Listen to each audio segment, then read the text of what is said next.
드리되 그 소재와 전제를 아침것 같이 여호와께 향기로운 화제로 드릴 것이니라. 아멘. 우리가 사순절 지금 수요일 예배를 드리면서 계속해서 예수님의 온전한 구원에 대한 말씀을 나누고 있어요. 오늘은 네 번째로 향기로운 제물이라는 제목입니다. 한번 이렇게 잘 더듬어 보세요. 제가 첫 번째 때는 사순절 첫 번째 수요일에는 제의 수요일 해서 이사야 53장 말씀을 나누었었죠. 우리가 잘 아는 이사야 53장 그리스도를 예표했던 그런 말씀들, 메시아에 대한 분명한 말씀들이었습니다. 특별히 40일을 어떻게 지낼 것인가, 이 절기는 어떤 의미가 있는 절기인가 라는 말씀을 나누었죠. 40일 좀 그런 생각을 했어요. 조금 더 진실하게 우리 자신을 좀 돌아볼 수 있는 시간이 되면 좋겠다라는 생각을 해보았습니다. 전능하신 하나님이 왜 인간이 되어서 굳이 이 땅에 오셔서 죽으셔야만 했을까라는 질문을 좀 해봐야 되죠. 여러분, 그 두 단어는요, 어떻게 보면 논리적으로 성립이 되지 않아요. 전능하신 하나님 그리고 죽음. 여러분, 전능한데 안 죽을 수 있잖아요. 꼭 그 방법밖에 없었나라는 거예요. 논리적으로는 이해가 안 되죠. 꼭 그래야 되셨나. 이미 범죄한 우리에게는 어떠한 방법도 우리에게 구원에 대한 선택권이 있지 않았다라는 거예요. 예를 들면 사형 선고를 받아서 감옥에 갔는데 그 사람이 스스로를 구원할 수 있는 방법은 없잖아요. 그냥 하루하루가 가다가 언제 죽음의 시간이 다가오는 거죠. 어떻게 보면 우리가 그런 존재들이었습니다. 그런데 하나님만이 하실 수 있는 그런 구원에 대한 거였죠. 이사야 53장은 분명히 말씀해요. 그가 찔림은 우리의 허물을 인하며 그가 상함은 우리의 죄악을 인함이라. 그가 징계를 받아서 우리가 평화를 누리고 그가 채찍에 맞음으로 우리가 나음을 입었다. 이것은 그리스도께서 오셔서 우리를 위하여서 이루시는 구원에 대한 분명한 메시지였습니다. 두 번째는 구원에 관하여 하면서 출애굽기 13장 13절에 있는 말씀을 나누었어요. 나귀에 대한 부분이었어요. 다른 모든 초태생들 죽음, 근데 나귀는 어린 양으로 드릴지니. 근데 만약에 어린 양이 있지 않으면 나귀가 어떻게 된다고요? 나귀가 죽어야 되는 거죠. 태어나자마자 죽어야 될 운명. 근데 어린 양이 있으면 사는 거예요. 우리가 그런 존재였다라는 거죠. 오직 어린 양 그리스도의 피로 말미암아 구원받게 되는 우리들에 대한 복음이 담겨져 있는 출애굽기에 있는 메시지였습니다. 세 번째, 지난주에는 죄와 은혜에 대해서 민수기에 있는 말씀 가운데 레위 지파에 대한, 레위인들에 대한 말씀을 나누었죠. 레위인들, 하나님께서 말씀하세요. 처음 난 모든 사람들, 장자들을 대신해서 다 레위인들이 내 것이야. 레위인들을 구별하셨어요. 근데 원래 레위인들은 어떤 사람이었다고요? 창세기에서는 야곱에게 있어서는 저주를 받았죠. 창세기 34장 사건 때문에. 근데 그 저주를 하나님이 풀어주신 사건이었습니다. 이것 또한 하나님께서 하실 수 있는, 하나님만이 하실 수 있는 레위인을 따로 세우시는 그런 하나님의 선택, 주권적인 선택의 은혜가 있고, 또 레위인들의 헌신 또한 있었던 것을 우리가 알게 되죠. 다 우상 숭배했을 때 여호와 편에 섰는 사람들은 다 내게로 나와라. 레위인들이 나오고 레위인들이 헌신했다. 우상을 제거하는 일, 우상 숭배했던 사람들을 심판하는 일에 쓰임을 받았던 도구로 레위인들을 하나님께서 사용하시죠. 그 이후에 레위인들은 여호와가 기업이 됩니다. 땅을 분배받고 살지 않는 거예요. 그 땅에, 하나님의 백성들이 살아가는 그 땅에 특별히 구별된 사람들로 부름을 받고 하나님의 거룩한 제의적인 일을 담당하는 사람들이 되어서 자자손손 그 일을 하는 거예요.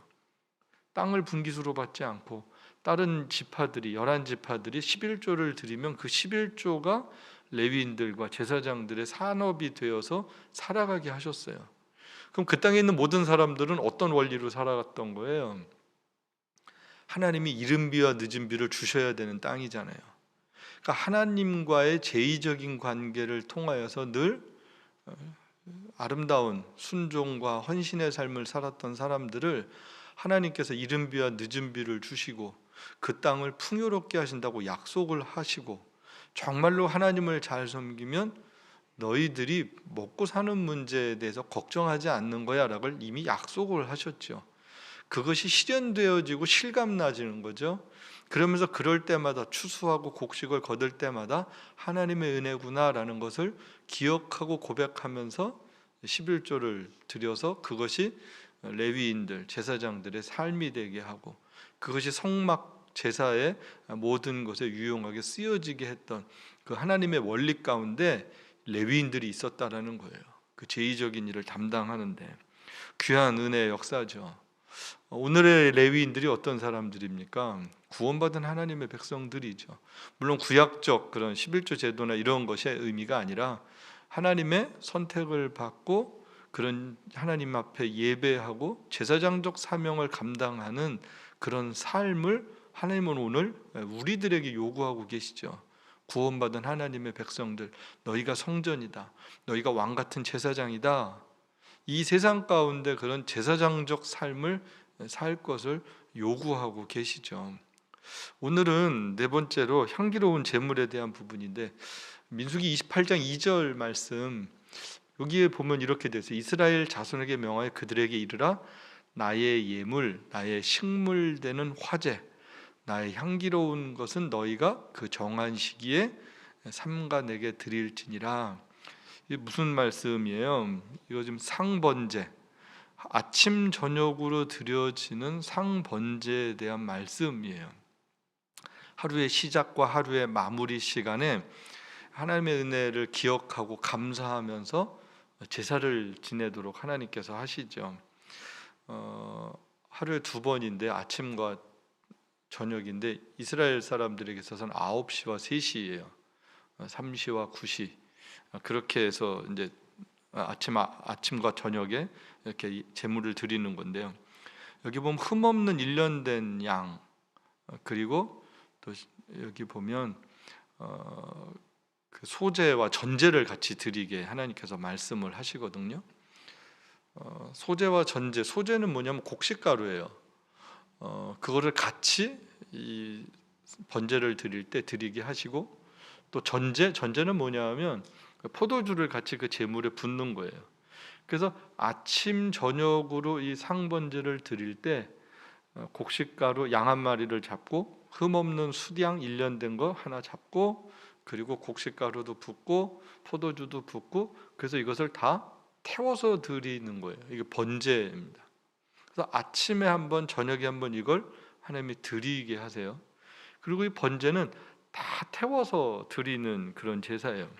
그래서 레위기 6장 8절에서 13절 말씀을 보면, 여기 보면요, 모세에게서 여호와께서 모세에게 일러 가라사대, 한번 보실까요? 아론과 그 자손에게 명하여 이르라, 번제의 규례는 이러하니라. 번제물은 단이 석쇠 위에 아침까지 두고 단의 불로 그 위에 꺼지지 않게 할 것이요, 또 제사장은 세마포 긴 옷을 입고 세마포 고위로 하체를 가리우고 단 위에 탄 번제의 재를 가져다가 단 곁에 두고, 또 그 옷은 벗고 다른 옷을 입고 그 재를 진 바깥 정결한 곳으로 가져갈 것이요, 단 위에 불은 항상 피워 꺼지지 않게 할지니 제사장은 아침마다 나무를 그 위에 태우고 번제물을 그 위에 버려놓고 화제의 기름을 그 위에 살을 찌며 불은 끊이지 않고 단 위에 피워 꺼지지 않게 할지니라.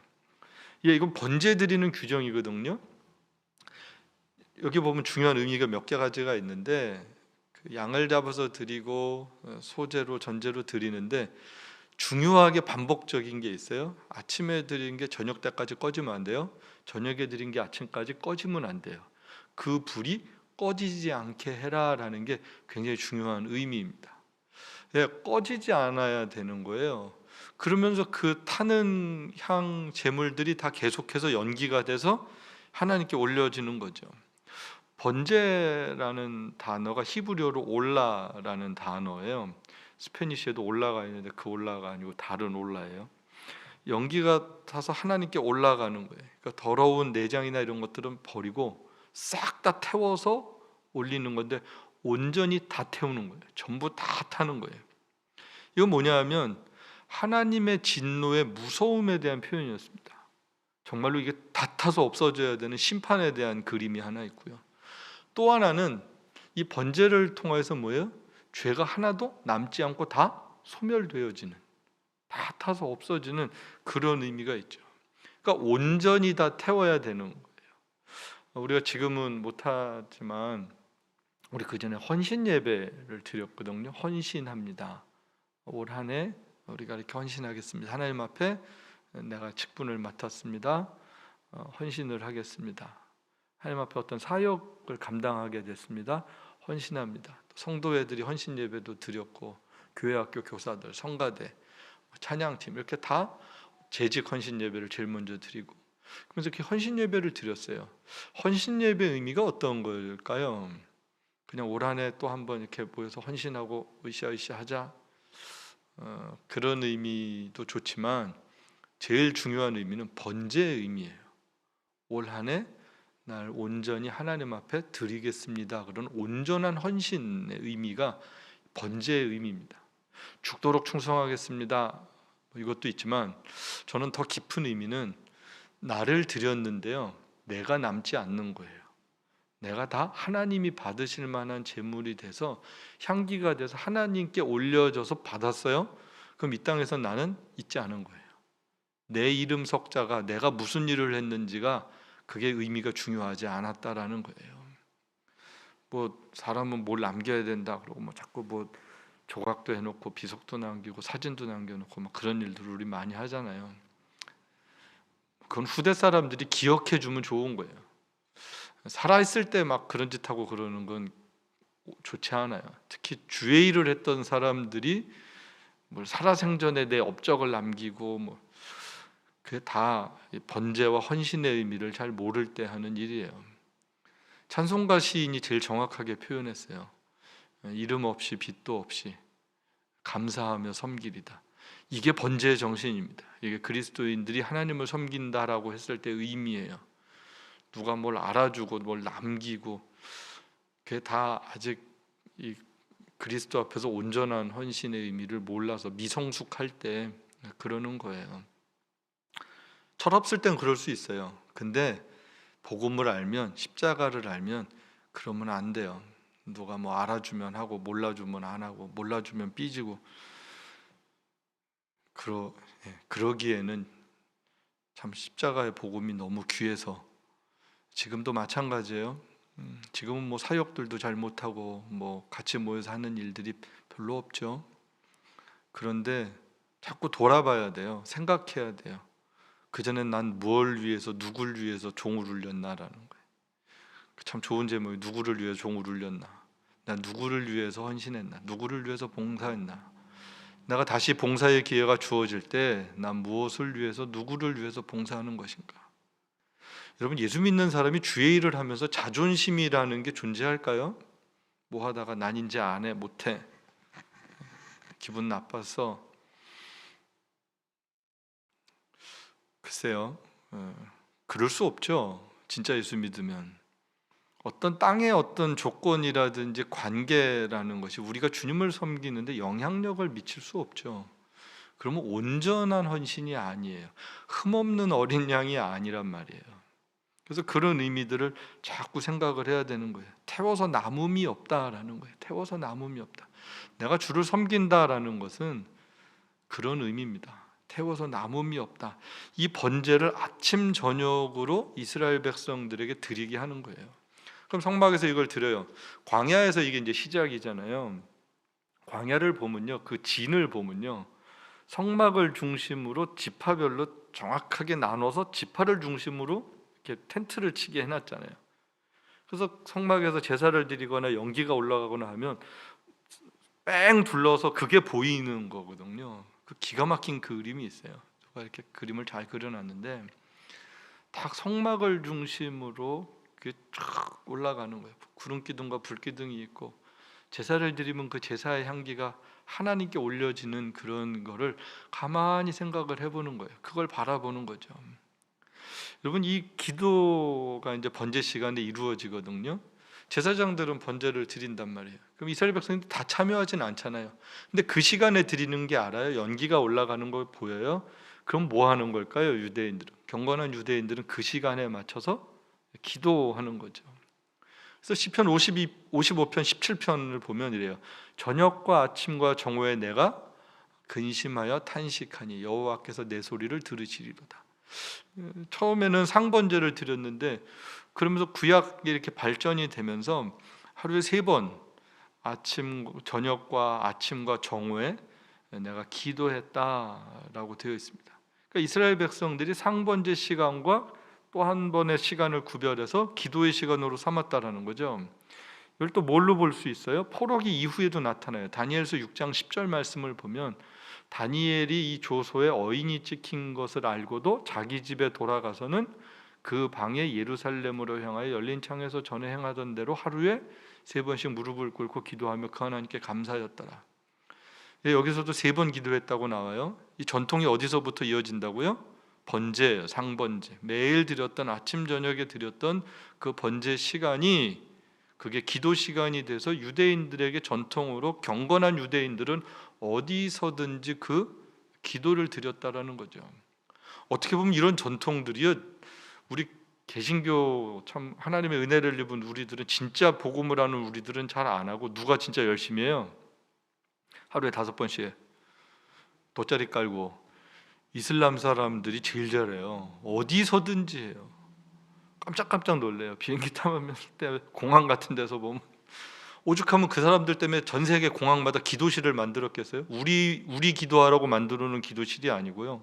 이슬람 사람들 기도하라고 아무 데서나 제발 기도하지 말고 기도실 가서 기도하라고 만들어 놨어요. 거기 가면요, 제가 그 공항들 가서 이렇게 들어가 보잖아요. 이슬람 사람들만 있는 거 아세요? 대부분 기도실이라고 있어요. 전 세계 웬만한 큰 공항들은 있어요. 그들이 기도해요. 다 모자 쓰고 있는 사람들. 그럴 때마다 반성을 하죠. 반성을. 진짜 해야 되는 우리는 안 하고, 저 생명 없는 사람들, 우상에게 절하는 사람들, 저 사람들은 저렇게 열심인데 우리는 왜 이렇게 기도를 하지 않을까? 예, 정말로 열심히들 기도했습니다. 오늘 우리들이 반성하고 배워야 되는 모습들입니다. 다시 이 기도가 회복되어져야 하고요. 우리의 기도를 다시 사순절 기간에 다시 좀 이렇게 내 스스로 시간을 정해서, 우리 9시에 지금 하잖아요. 그 상번제 시간이란 말이에요. 오후 3시에. 제가 그 전에 은혜 받고 저도 그래서 하루 3번 기도했었어요. 시간을 정해놨었어요. 알람을 해놓고 기도하고 그랬던 적이 있는데, 지금은 저도 잘 그렇게 안 하는데, 다시 오늘 말씀을 준비하면서 다시 나부터 이 기도의 시간을 구별해서 드려야 되겠다라는 생각을 이렇게 하게 됩니다. 여러분, 이 번제와 예수 그리스도의 십자가를 한번 생각을 해볼게요. 유월절을 시작으로 모든 구약의 제사는 희생 제사였는데요. 모든 희생 제사라는 얘기는 죽음의 제사입니다. 그리고 이 모든 죽음의 제사는 다 누구를 예표한 거예요? 그리스도를 예표한 거죠. 예수님의 십자가의 6시간, 이게 언제부터 언제일까요? 마가복음 15장 한번 보겠습니다. 마가복음 15장 때에 제3시가 되어 십자가에 못 박으시니라.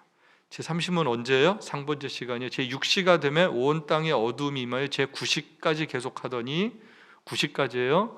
제9시에 예수께서 큰 소리를 지르시되 엘리 엘리 라마 사막다니 하시니, 번역하면 나의 하나님 어찌하여 나를 버리셨나이까 하는 뜻이라. 여러분, 예수님의 십자가의 시간이 언제부터 언제입니까? 3시가 되어서 십자가에 못 박고요, 9시가 되어서 예수님이 돌아가시는 거예요. 언제로부터 언제요? 상번제 시간이에요. 아침 번제 시간, 저녁 번제 시간. 그 6시간 어린 양의 죽음의 시간에 누가 죽으셨다고요? 그리스도께서 십자가에 매달리셔 있던 사건이었습니다. 어린 양 예수, 그 표현을 우리가 하잖아요. 세례 요한이 얘기하잖아요. 세상 죄를 지고 가는 하나님의 어린 양이로다. 어린 양 그럼 유대인들은 금방 알아듣는 얘기예요. 아, 상번제를 드려 아침 저녁으로 양을 한 마리씩 잡아서 드렸으니까 그 어린 양, 대속죄일에 세상으로 나가야 됐던, 죽음으로 나가야 됐던 아사셀 양, 그 돌아오지 않는 그 어린 양 예수의 십자가의 시간이 바로 이 번제 시간이었다라는 거죠. 그래서 이 의미를 알게 된 초대교회가요, 기도하는 거예요. 똑같이 유대인의 전통을, 구약의 전통을 이어가는 것뿐만 아니라 그리스도의 십자가의 사건과 함께 의미를 부여해서 기도하는 시간을 갖죠. 그래서 구약의 전통을 이어서 기도하는데 제자들이 오순절 날 기도하잖아요. 근데 성경이 기록하는 거예요. 이 사도행전 2장 15절 보면 제 삼신이 너희 생각과 같이 이 사람들이 취한 것이 아니라, 이게 뭐냐, 베드로의 설교예요. 사도행전에 있었던 오순절 성령 강림의 사건이 사람들이 취하고 저 사람들 저 대낮부터 낮술 먹고 저러는 거 아니었더니 삼시다 이거예요. 삼시다. 그 시간부터 누가 술 먹냐. 근데 그 기도 시간에 누가 뭐가 임하신 거예요? 성령님께서 임하셨다라는 거예요. 그 기도 시간에 성령을 체험하게 돼요. 그리고 이들이 계속해서 기도하는 삶을 살죠. 사도행전 3장에 보면 그래요. 제9시 기도 시간에 베드로와 요한이 성전에 올라갈세. 예, 기도 시간에 성전에 올라갔어요. 시간을 정해서 한 거예요. 상번제 시간에, 그리스도의 십자가의 사건의 시간에 기도하러 갔을 때 하나님께서 은혜를 베풀어 주시죠. 10장 30절에도 보면 경건한 고넬료에 대한 이야기입니다. 제9시 기도하는데 호련히 한 사람이 빛난 옷을 입고 내 앞에 서서, 예, 시간을 정했다니까요. 그리고 그 시간에 기도를 했다니까요. 그리고 그 시간에 기도를 할 때 하나님의 역사가, 하나님의 은혜가 그들에게 체험되어졌다라는 거예요. 시작은 구약에서부터 예표처럼 시작이 되었고, 그리스도께서 그 구약의 예표의 완성이 되었고, 그 은혜를 기억하고 그 은혜 가운데 기도의 삶을 살아갔을 때 교회 역사 가운데 하나님께서 지속적으로 그 기도의 향기를 들으셨다라는 거예요. 그리고 하나님께서 우리에게 한없는 은혜들을 베풀어 주시는 거예요. 여러분, 이런 의미를 초대교회뿐만 아니고요, 교회 역사 속에서도 이어가요. 한 100여 년쯤 됐을 때 시리아 지역에 있었던 곳에서 기독교 서적이 발견이 돼요. 디다케라는 교회의 어떤 전승, 교회의 어떤 제도, 법, 이제 이런 뜻인데, 거기에도 보면요, 그런 구절이 있대요. 하루에 3번씩 주기도문을 진실하게 기도해라라는 거예요. 하루에 3번씩. 어떻게 보면 성경의 전통을 이어오는 거죠. 시간을 정해서 주님이 가르쳐 주신 기도를 진실하게 기도하라라는 것을 가르쳐 줘요. 3세기 초에 만들어진 사도들의 전승이라는 책이 있습니다. 사도들이 어떻게 믿음을 지켰고 그게 3세기까지 이어져 왔는가를 이렇게 정리한 책인데요. 여기는요 더해요. 하루에 6번 시간을 정해서 기도할 것을 말씀합니다. 하루 6번이 일어나면서 기도하는 거고요. 그다음에 9시에 기도하고요. 12시 기도하고요. 또 6시 기도하고요. 또 잠잘 때 기도하고요. 그리고 자다가 깨어서 한 번 더 기도하는 거예요. 그렇게 6번 기도해라. 근데 이게요 어디로 이어지냐면 수도원으로 이어져요. 그래서 수도원에서 이런 기도의 시간들을 규칙적으로 정해서 기도합니다. 사막 교부들의 영성이라는 게 있어요. 이들의 특징이 있었습니다. 수도원 운동의 특징은 뭐냐면요, 굉장히 규칙적인 생활의 시간을 정해서 믿음의 삶을 살았다라는 거예요. 규칙적인 삶을 사는 거예요. 근데 규칙적인 시간 가운데 기준이, 우리는 뭐 다는 아니겠지만 우리의 규칙적인 시간은 뭐예요? 밥 먹는 시간을 규칙적으로 하려고 그런다니까요. 그런데요, 수도원에서는 기도 시간이 모든 것의 기준이 되는 규칙적인 시간들이었어요. 그 영성들을 가지고 수도사들이 경건한 기도의 삶을 살았던 것들이 아름다운, 어떻게 보면 모습들이었죠. 제가 그 전에 저는 뭐 그런 기도하러 간 건 아니고요, 궁금해서 한번 갔었던 데가 있어요. 강원도 태백에 보면 그 대천덕 신부님, 아마 여러분 아실 거예요. 강원도 태백 황지라는 아주 두메산골에 예수원이라는 데가 있어요. 예수원이라는 데가 있는데 거기 이제 기도의 집이에요. 근데 노동이 기도예요. 공동 생활을 하면서 노동을 하면서 살아가는 데인데 거기 삼종이라는 게 있어요. 삼종. 그래서 3번 기도하는 시간을 가져요. 그래서 조도, 대도, 만도 이랬나 그랬던 것 같아요. 아침에 기도를 6시에 일어나서 기도하는 거예요. 12시에 기도하고 또 6시에 기도해요. 근데 이 시간은 종이 그냥 쳐줘요. 종을 땡땡 치면 자기의 자리에 어디에서든지 조용히 기도하는 시간을 갖는 거예요. 종소리가 나면 기도하는 거예요. 그 전에 우리 한국은 이렇게 예배당에 종이 있어서 이렇게 종 치고 그랬던 것 같아요. 교회 오라는 종도 있고 예종도 있고 뭐 예배 시작 종도 있고. 근데 동네에서 그 전에 저 어릴 때 어느 지역에서는 시간이 돼서 이렇게 종을 쳤어요. 시간도 알려주지만 어떻게 보면 의미 있는 것은 기도 시간을 기억하게끔 도와주는 의미가 원래 전통적으로는 있었던 거죠. 그것이 이제 퇴색도 되어지고 없어졌죠. 좀 안타까운 거예요. 예수원에서 또 하나 제가 의미 있었던 건 침묵이었습니다. 삼종이라는 기도와 함께 침묵이라는 게 굉장히 그 영성들을 키워주는 건데 소침묵 시간이 있고 대침묵 시간이 있어요. 저녁 9시가 되면 소침묵 시간이에요. 꼭 필요한 것 아니면 얘기하지 않아요. 꼭 필요한 것만 작은 소리로 10시까지 1시간만 기회를 줘요. 근데 10시부터는 대침묵 시간이에요. 10시부터 아침 6시까지는 아무도 말하지 않아요. 딱 말을 하면 딱 한 분에게만 해요. 하나님께만 하는 기도 시간만 허용이 되고 나머지는 허용되어지지 않아요. 침묵을 하는 거예요. 근데 제가 며칠 이렇게 있는데 뭐 짧게 있어가지고 뭐 아는 것을 막 배우고 그럴 수는 없지만 지금도 가끔 생각이 나는 거는 삼종과 침묵이에요. 근데 그게 쭉 내려오는 수도원 영성 중에 굉장히 귀한 기도에 대한 영성들이었습니다. 요즘에 제가 사순절 기간 동안 이렇게 마음에 많이 와닿는 말씀이 뭐냐면 예수님의 마지막 겟세마네 동산의 기도 가운데 하나예요. 전능하신 하나님이 인간이 되셨잖아요. 그분 또한 하나님이시잖아요. 근데 기도를 하잖아요. 근데 기도를 하는데 안타까운 기도를 하시는 거예요. 할 수 있거든 이 잔을 내게서 멀리하게 하옵시고라는 기도예요. 할 수 있거든 이렇게 해주세요라고 하나님 아버지께 기도하는 거죠. 인간의 몸을 입고 오신 성육신 하신 그리스도의 절규죠. 굉장한 절규입니다. 하나님 아버지의 계획이 바뀌지 않을 것을 너무 잘 아세요. 그럼에도 기도하는 거예요. 그런데 그 기도를 안 하면 좋겠는데 그 기도를 예수님이 하세요. 자, 들으시는 하나님 아버지의 마음을 생각을 해봤어요.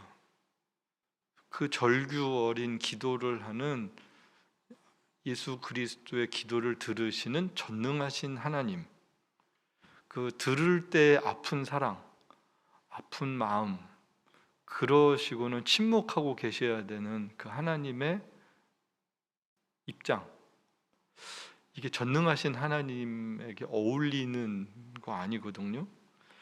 여러분, 아들을 죽이는 전능자의 침묵적인 아픔을 여러분 우리가 이해할 수 있을까요? 우린 이해 못하죠. 전능하지도 않고 우린 웬만해서는 침묵도 잘 안 해요. 근데 전능하신 하나님이 침묵하실 수밖에 없는 거예요. 아프신데 표현하실 수 없는 거예요. 설명하기 어려운 기독교의 진리들입니다. 이게 정말 설명도 잘 안 되는 부분이고요. 표현도 잘 안 되는 거예요. 이해가 되지 않죠, 우리는. 그런데 거부할 수 없는 믿음의 영역들이에요. 그럼에도 불구하고 우리가 믿음을 가지고 십자가 앞에서 살아갈 때 하나님이 주시는 은혜들이 있는 거예요. 최적되어지는 은혜들이. 여러분, 우리가 이해가 돼서 예수님 믿나요? 논리적으로 이게 타당해서 기독교 진리가 다가오나요? 저는요 그렇게 생각하지 않아요. 전능자가 죽는다라는 건 이미 논리적 모순이에요. 전능하신 하나님이 아픔을 가지고 기도한다라는 거 말도 안 되는 얘기예요. 이게 인간적 사고로는 체계화될 수 없는 내용이에요.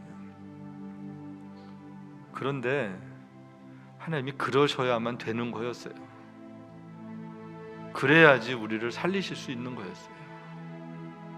그 은혜를 우리가 지금 입었잖아요. 구약에는 그림자만 보고 산 거예요. 예고편만 보고 살았어요. 예수님 당시에는 그걸 진짜 경험을 했고요, 사람들이. 오늘 우리들은 예고편의 내용도 알고 진짜도 알아요. 성령님께서 그거를 다 실감나게끔 알게 해주셨어요. 그게 믿음으로 우리 안에 내재되어 있어요. 오늘 우리들이 사순절을 지낸다, 그리스도의 십자가의 은혜를 안다, 그 이후에 우리는 어떤 그리스도인의 삶을 살아야 되는가, 무엇으로 우리의 믿음이 하나님 앞에 드려질 수 있을까? 오늘 이 시간 우리가 할 수 있는 게 뭘까라는 거예요. 요즘에 그런 생각을 해요. 내가 진짜 누군가라는 거예요. 난 진짜 누구지? 여러분은 누구세요? 여러분 스스로 여러분에게 답 한번 해보세요. 난 누군가?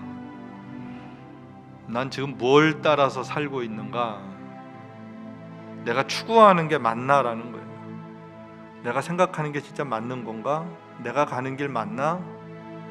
내가 이렇게 살고 싶어하는 그 생각들이 하나님 앞에서 칭찬받을 만한가? 그분이 받으실 만한 건가? 내 삶이 만약에 재물이 돼서 향기라 그러면 그분이 받으실 만한 건가? 아니면 야 도저히 못 받겠다, 내가 이거 그 구약 성경 후반부에 있는 것처럼 내가 이거 정말 역겨워서 못 받겠다, 여러분 어떨 것 같으세요? 하루에도 수없이 많은 생각을 우리가 하잖아요. 어떨 때는 좀 괜찮은 생각도 했다가, 어떨 땐 금방 또 이 삐딱한 생각도 했다가, 믿음이 좀 좋았다가 나빴다가, 또 어떨 때는 참 순수했다가, 어떨 땐 또 참 잔머리도 되게 굴렸다가, 뺀질거리기도 했다가, 참 예수를 믿으면서도 하루에도 수없이 많은 생각과 고민과 선택 속에서 살아가는 우리들의 모습, 이게 온전히 태워서 번제로 드릴 수 있나? 이게 흠없는 어린 양인지 흠 많은 어린 양인지 잘 모르겠죠. 우리가 그래요. 우리를 제물로는 드려서 받으실 수가 하나님이 없으세요. 그래서 그리스도가, 흠없는 예수 그리스도가 제물이 되어서 죽으셔야만 됐어요. 우린 제물이 될 수가 없어요. 죽을 때까지 우린 제물 되지 못해요. 그냥 그리스도가 제물 되셔야지만 가능하고요. 그 피로 우리가 용서를 받았다라는 그 믿음의 고백만이 하나님이 받으실 만한 제물이 되는 거예요. 우리는 제물 되지 못해요. 뭐 제물 되고 싶습니다, 백날 얘기해봤자, 노래를 해봤자, 기도를 해봤자 우리는 안 돼요. 사람으로서는 할 수 없는 것을 하나님은 하셨나니 오직 그리스도의 거룩한 그 보혈만이 우리를 깨끗게 할 수 있다라는 것이죠. 그 은혜를 믿는 거고요. 그 은혜에 감사한 거고요. 이제는 우리가 할 수 있는 거는요, 그 은혜를 기억하고 감사하면서 기도 생활하는 거예요. 기도 생활하면서 내가 조금씩 하나님 받으실 만한 그런 사람이 되길 소망합니다. 하나님 도와주옵소서. 믿음 없는 것을 불쌍히 여겨주시고 나를 조금씩 하나님 새롭게 하여 주십시오. 나를 조금씩 하나님의 의의 길로, 선의 길로 나를 인도하여 주옵소서. 그 기도를 하고 살 때 우리가 그렇게 조금씩 하나님 받으실 만한 사람들로 회복되어질 것입니다. 여러분 구체적인 거 하나 알려드릴게요. 시간을 정해서 기도하십시오. 9시 가정에서 있는 분들 다른 거 하지 마시고요, 그냥 줌 들어오세요. 한 5분 10분 같이 말씀 읽고 나누고 잠깐이라도 기도하는 시간이에요. 상번제를 드리는 시간이다, 그렇게 생각을 하세요. 구별하세요. 여러분 솔직하게 뭔 요즘에 그렇게 바쁘세요? 직장에서 일하시는 분들 말고 안 바쁘잖아요. 뭘 그렇게 시간 내서 만날 일도 없고요, 뭐 그렇게 바쁠 일도 사실 없어요. 그럼에도 불구하고요, 점점 영적인 게으름과 나태함이요 이루 말할 수 없이 많아지는 때가 지금 같아요. 제가 아까 질문 드렸죠. 여러분 누구냐고. 여러분 누구세요? 뭐 하고 계세요? 어디를 따라가고 계세요? 진짜 그 길 가는 길이 옳은 길 맞나요? 이 질문을 늘 그리스도의 십자가 앞에서 할 수 있는 저와 여러분 될 수 있게 되기를 주님의 이름으로 축복합니다. 우리 한번 같이 기도하겠습니다. 이 시간 기도할 때